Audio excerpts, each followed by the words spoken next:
What's up, Facebook Fit Fam? What's up, YouTube Fit Fam? This your man, Caleb. And welcome to, but I'm here today because the title is just what it reads: Respect Your Fit Life. Organize and commit. And so I'm going to give you guys some tips, but I'm going to talk real bad about you first because I'm just bothered by so many approaches to the fit life and then the anger afterwards of why you failed and how you blame it on the fact that what you're doing didn't work, or a diet doesn't work, or this exercise thing is just ain't for me. I want to come and talk about that a little bit. I'm going to talk about your fit life, organizing your fit life. See, a lot of you guys fail before you even get started because your approach is all wrong.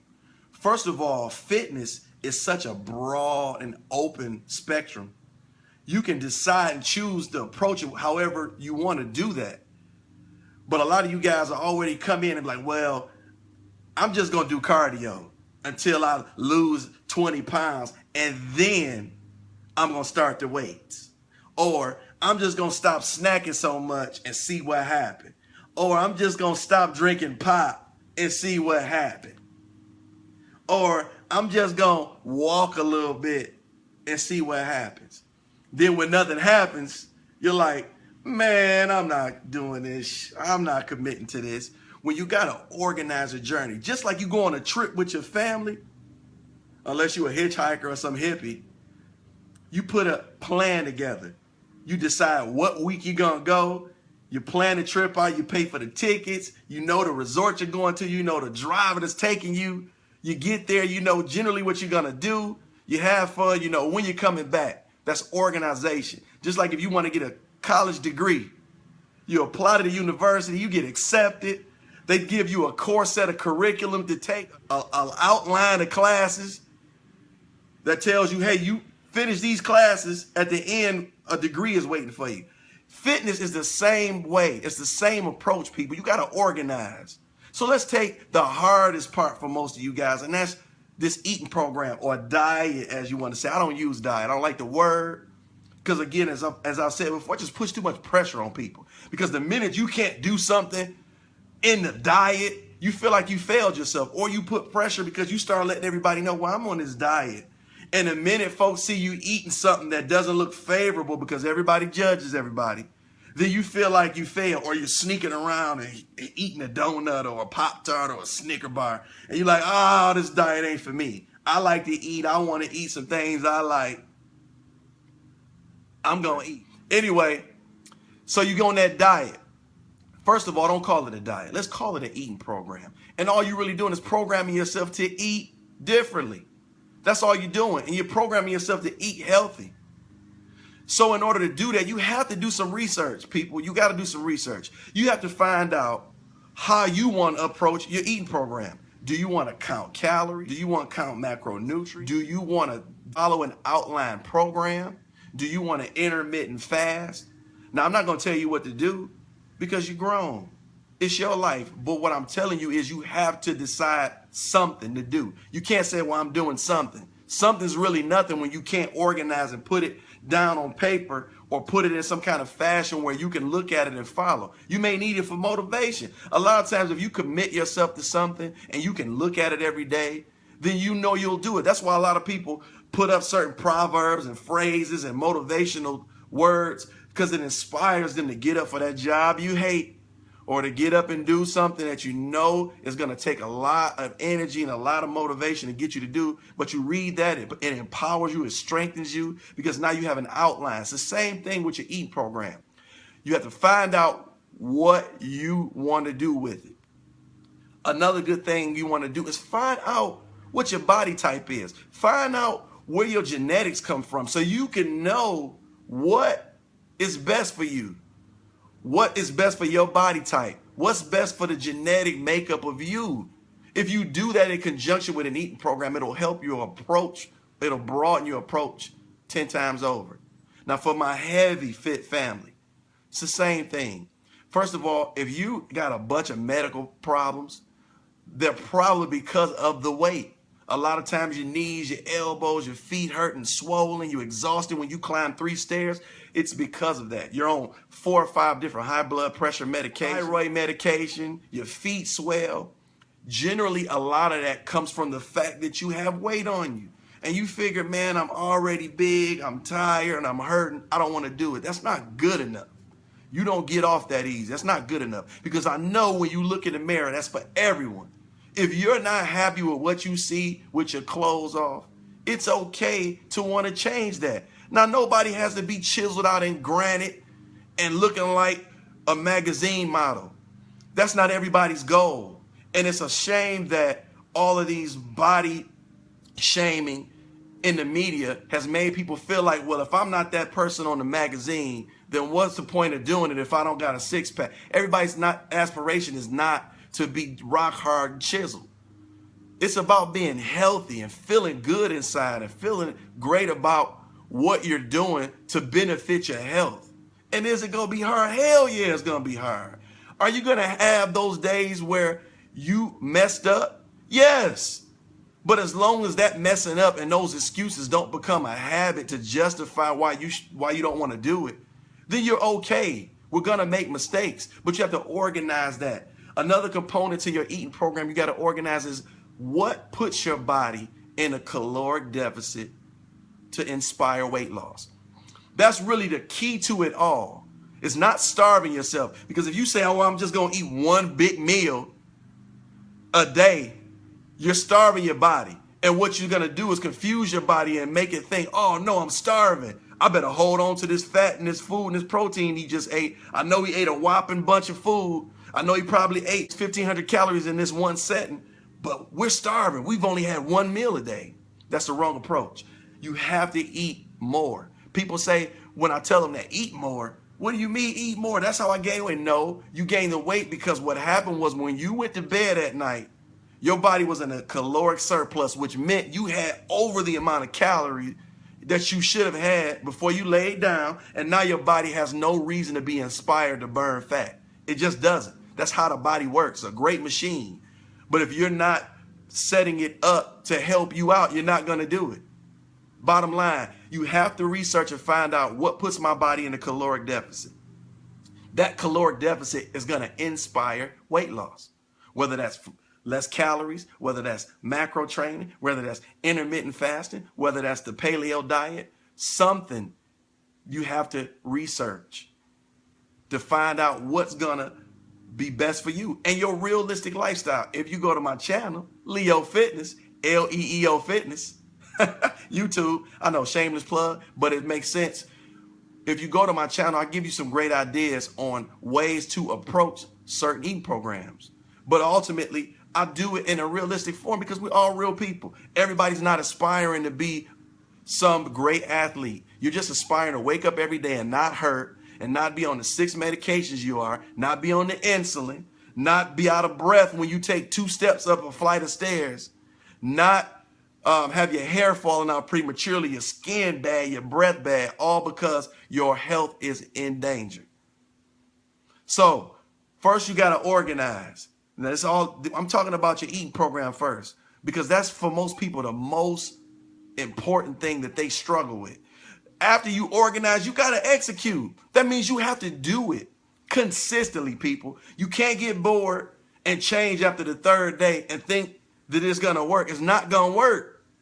It's not going to work for you. Why? Because your body needs at least 14 to 21 days to start to metamorphosize and accept the changes you're making to it. Now, if you do get bored, if you're somebody who is bored easily, who's not very excited, if fitness is not something that you really even care about, then make it exciting. Make it palpable for you. And what I mean by that is, hey, if you're on a program where you have to modify your calories and watch what you eat, and you can't eat really foods and high fat, then take some of those foods you like to eat and change the ingredients and make it taste good.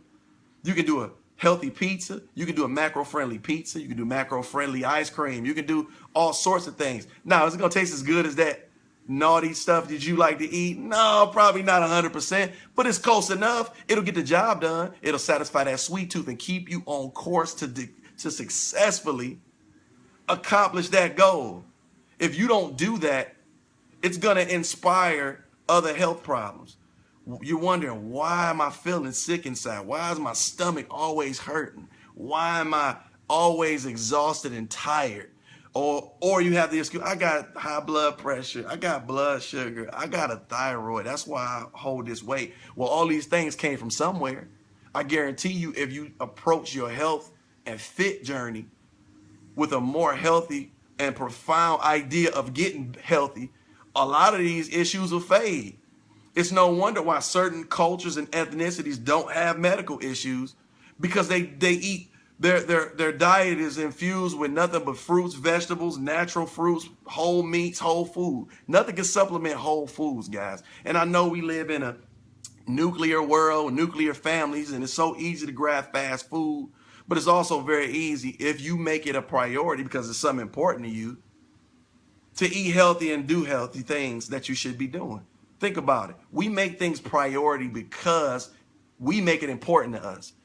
So tomorrow, if I want a $300 sweater or a $300 jacket and I need my bill paid, that's $300, I'm going to decide what's important to me and take care of it. If I get that jacket and I don't pay that bill and my lights get cut off, why am I mad that that happened when I made the jacket my priority? So if you're on blood pressure medicine, your doctor keeps telling you your cholesterol's out of control and you're upset with them, shame on you, because you're the problem. If you take a chance on yourself and open your mind, this fit journey is not as complex, people. It's so many alternative ways to do it. It's so many alternative ways to get better. You don't have to go on these extreme measures. That's not what it's about. It's small implementations, 2-week to 3-week increments, and slowly but surely you'll adopt a whole regimen that's an overall healthy benefit to you.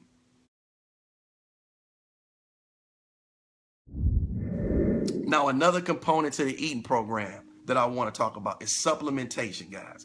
We get scared of supplements. I'm not a body. I'm my own whey protein. I'm my own creatine. I'm my own fish oil. Well, listen. If you treat your body as if it is that specific of a temple as a bodybuilder does, minus the juice, you will feel good and feel athletic. Sometimes it helps to train like an athlete because it'll inspire your body to react. Sometimes it's great to eat like an athlete because that'll allow you to get in that mindset of, hey, this is what they would do. These are top elite athletes training and performing at high levels. Man, maybe I should try to eat healthy on that level. That might be a challenge for you, but that might be something to excite you to want to do it. So we're talking about supplements, guys.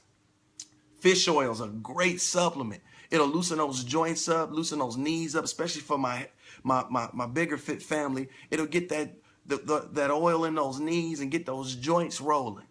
Same thing with a probiotic. If you have stomach problems, a lot of them, you have problems digesting food, you get gas frequently, everything makes you gassy and acidic, you need a probiotic.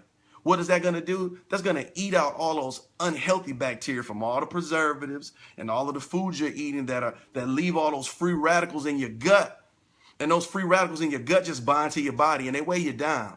Sometimes if you've gotten colonics before, if you've had loose stools and you don't know where all of that's coming from, it's because it's been deposited in your gut for so long. It's rotted in there and it's making you sick. It's making you sick. So how can you perform, or how can you expect your body to respond healthy inside? Is so chaotic in there. So a lot of times I always inspire my clients to go on a cleanse, a detox. That's the first thing. Detox that body of all those toxins. Set yourself up for success. That's a part of the organization in this EAT program. It's a step. So let's go over these steps again so I know that you're with me, even for the people that just tuned in. What we're talking about is putting some respect on your fit life. And the first thing we're talking about, guys, is that eating program. Organize and execute. And how we're going to organize, that means figure out what you want to do with your eating program. Then Think about reinventing some foods that you might want to indulge in that aren't as healthy, but you recreate them to make them healthy. The next thing is supplementing. Find out what supplements will help aid in that. As I just listed, fish oil, whey protein as not a meal replacement, but as a protein supplement. Probiotics to help the body and the stomach cleanse the gut bacteria to help your digestion and your metabolism. Next, you want to also find out what puts your body in the caloric deficit before you go to bed so you can inspire weight loss. Another thing is your hydration game has to be on. I don't care if you don't like water, make yourself like water. You need to become a fish. You need to drown in it every day. You need to be drowning in it. If you're not drowning in your water and you're not sick of water, you're not drinking enough, because that water is going to constantly keep things flushed to keep you moving, right? And your eating program. Can I have a cheat day? Because I know it's coming. I want to cheat. Give yourself 30 days of a committed, healthy regimen. Now, does that mean you got to eat brown rice, chicken, and broccoli every day? No. It's a bunch of macro-friendly meals, and I'm speaking of macronutrients. That's the new craze, but it works. It's kind of like calorie counting, but it's a little more specific so that you can monitor your fats, proteins, and carbohydrates in your system. That way you can indulge in foods that have fat.